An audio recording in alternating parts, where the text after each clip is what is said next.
página 18. Versión Félix Duque. Estudio preliminar. Ib. Una ilustración, el problema del yo y el principio de simpatía. Quizá en ningún tema se vea esto tan claramente como en el concerniente a la identidad personal, el yo.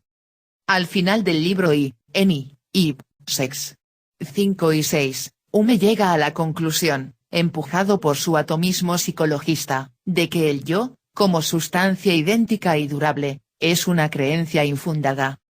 No somos sino un conjunto de relaciones, tratado por los principios asociativos.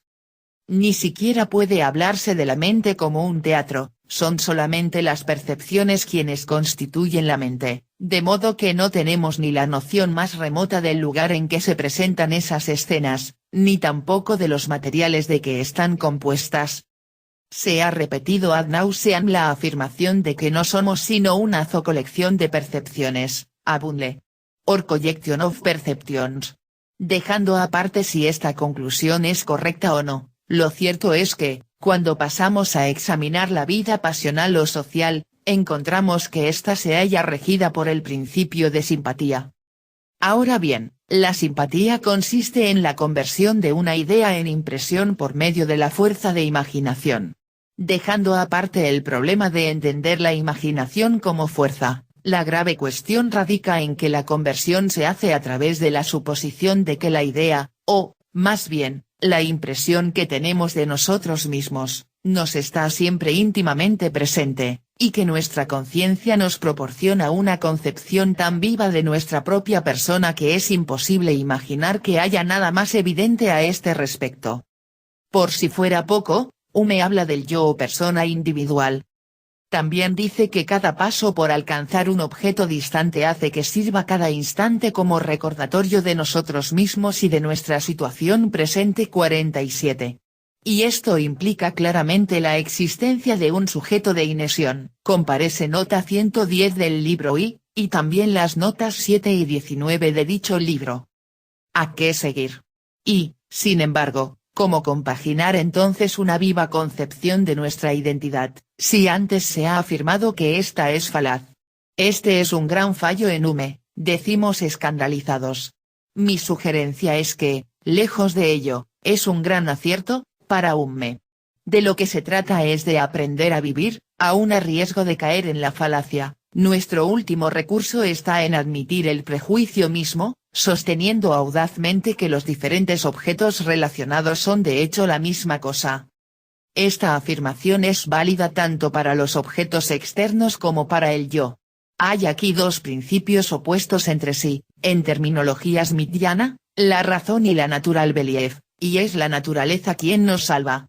Pero lo que no admite Hume es la componenda entre ambos principios, que subrepticiamente intentan hacer los filósofos, engendrando ese monstruoso producto que Hume llama Philosophical System. No hay que ocultar el delirio filosófico, hay que saber vivir a pesar de él. Cuando, en el apéndice de 1740, vuelve Hume al problema del yo, afirma que hay dos principios que no puedo hacer compatibles. Que todas nuestras percepciones distintas son existencias distintas, y que la mente no percibe jamás conexión real alguna entre existencias distintas. La frase puede mover a engaño. Los principios señalados no son incompatibles entre sí, antes bien, el segundo se sigue del primero, lo que es absoluto es, en efecto, absoluto, no admite relación alguna. Con lo que no son compatibles es con el principio reseñado por Hume en el mismo pasaje, líneas atrás, el pensamiento. Descubre la identidad personal cuando, al reflexionar sobre la serie de percepciones pasadas que componen una mente, las ideas de esas percepciones son sentidas como mutuamente conectadas. La distinción es fundamental, el examen directo de lo dado nos dice que, tanto en las cosas como en el yo, no existen sino percepciones, discontinuas y perecederas. Pero la reflexión, debida a la imaginación, sobre lo dado hace surgir el sentido de un mundo, comparece mi nota 121 del libro y. En última instancia, la imaginación asume en Hume el valor de un principio trascendental de posibilidad de la experiencia. Tiene, pues, una función semejante, aunque mucho menos elaborada, y tratada mediante un psicologismo atomista, a la asignada por Kant. La diferencia, entre otras muchas, consiste en que Hume no quiere rebajar el papel de la razón, sino que lo opone a la imaginación. Esta última fundamenta la creencia, belief. Aquella, la razón, socava esta creencia. Solo la naturaleza, con las necesidades vitales, nos hace olvidar esta labor de Zappa. Pero, ¿para qué es necesaria, entonces esta labor negativa de la razón? Fundamentalmente, para recordarnos incesantemente la imposibilidad de todo dogmatismo.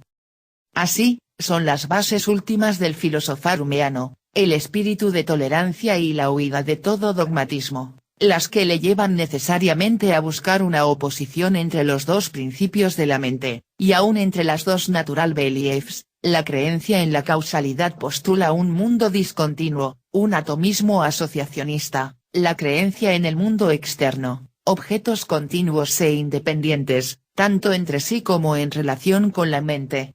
Adviértase que, con esto, Hume no desemboca en un escepticismo radical, no dice que, puesto que nada es seguro, no debemos hacer conclusiones en absoluto.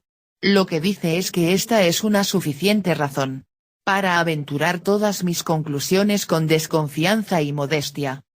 Hay principios más seguros que otros, si la voz de la razón no nos sirve de guía en el mundo 54, la firme creencia de las pruebas y probabilidades, establecidas por la manipulación que la imaginación hace de la experiencia, engendrando el hábito o costumbre, custom, bastan para establecer una vida humana, y, sobre todo, una convivencia razonable y duradera. Ahora cabría quizá volver el problema contra los intelectualistas, y preguntarles a qué se debe su empeño por adquirir una certeza absoluta en nuestros conocimientos, y si ese ideal de certeza no ha servido en muchas ocasiones de pretexto para más burdas posiciones ideológicas. 56, si no han utilizado la razón como medio de opresión y dominio. ¿Por qué no volver entonces al sentido literal de la filosofía, de tensión de saber? ¿Por qué no vivir, no en la duda, pero sí en la creencia y la probabilidad? En primer lugar creo que arguiría Hume, ello se adecuaría mejor con el estado real de nuestro conocimiento, dados sus límites y validez. En segundo lugar, todo dogmatismo quedaría así al descubierto, mostrando descarnadamente sus intereses bastardos. La autoridad cayó, pero para sostener la vieja estructura ideológica se acudió al fantasma de una razón rígida e inmutable, trasunto de la divina. Derribernos también esa pretendida razón, quedémonos con la creencia, pues ella es suficientemente fuerte para garantizar la vida y la convivencia entre los hombres, pero demasiado débil para permitir que en ella se apoye el fanatismo. Creo haber mostrado claramente que también el problema del yo y su colisión con el principio de simpatía está basado en el objeto originario del filosofar humeano, el principio de tolerancia. Escogí el problema, primero, por ser capital en Hume, y, segundo, porque no volvió a aparecer en las obras posteriores. Así, se muestra que Hume no derivó hacia cuestiones sociales y políticas, sino que éstas fueron desde el comienzo la raíz de sus investigaciones.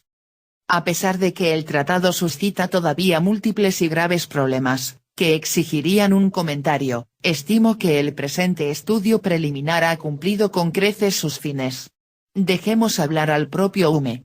Lo que dice es, casi siempre, interesante, muchas veces, apasionante, y algunas veces, hasta llega a convencer por completo. Pocos dan tanto.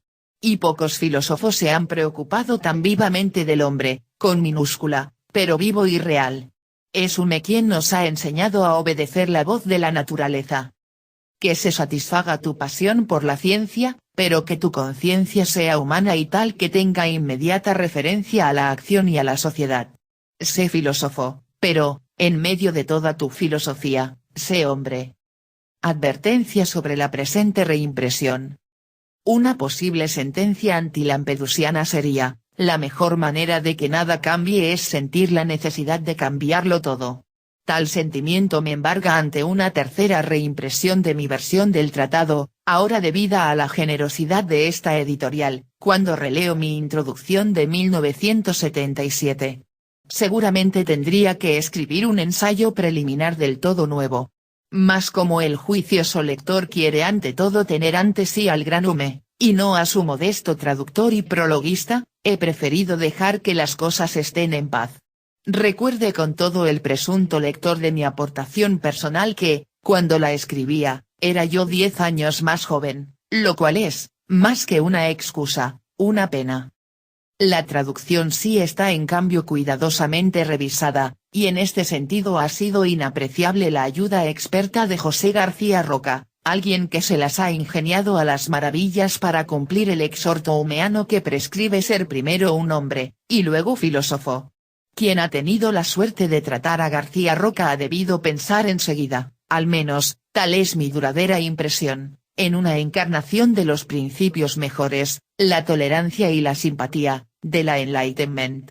También a él se debe en buena medida la actualización de la bibliografía.